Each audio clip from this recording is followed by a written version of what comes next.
Ne aflăm în prima expoziție retrospectivă Iulian Mereuță, un artist de origine română care a plecat la Paris în 1978 și a activat acolo până în 2015, momentul dispariției sale, aș zice, prematură.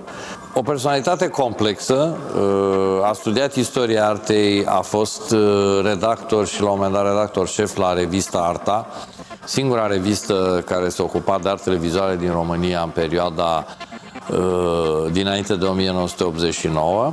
A fost un critic foarte apreciat, organizator de expoziții și în același timp foarte curând în cariera sa a început să fie implicat activ ca artist în grupurile de avangardă care s-au conturat în România în perioada anilor 60, începutul anilor 70.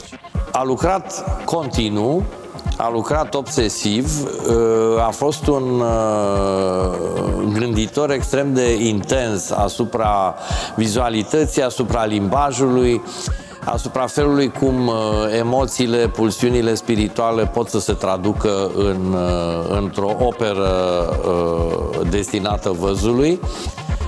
Era un om cu lecturi foarte diverse, era un om care călătorea în imaginar foarte mult. Ce a lăsat în urmă este o operă extrem de neconvențională, dificilă, foarte greu de catalogat, care este mai degrabă un fel de jurnal intim al artistului. În permanență, uitându-te la lucrările lui, ai senzația că e vorba despre o luptă cu sine, despre un dialog cu sine însuși, că totul e despre o maximă singurătate. Nu ai nicio clipă senzația că artistul se pregătea pentru o confruntare cu publicul sau că își dorea acest lucru.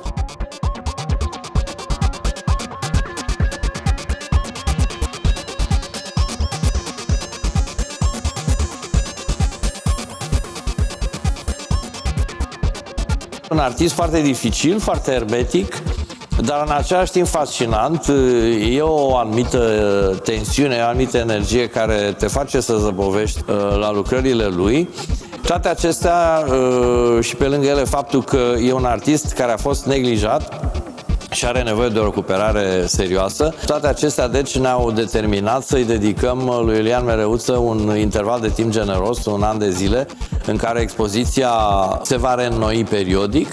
Expoziția are, de fapt, și un sector numit Laboratorul lui Iulian, în care vom căuta să aducem mărturii ale unor prieteni, ale unor contemporane ai lui Mereuță, oameni apropiați care pot să contribuie prin istorie orală la descifrarea, într-un fel, a acestui artist. Iar pe lângă asta, în spațiul mare, spațiul principal al expoziției, vom rula câteva cicluri semnificative din creația lui.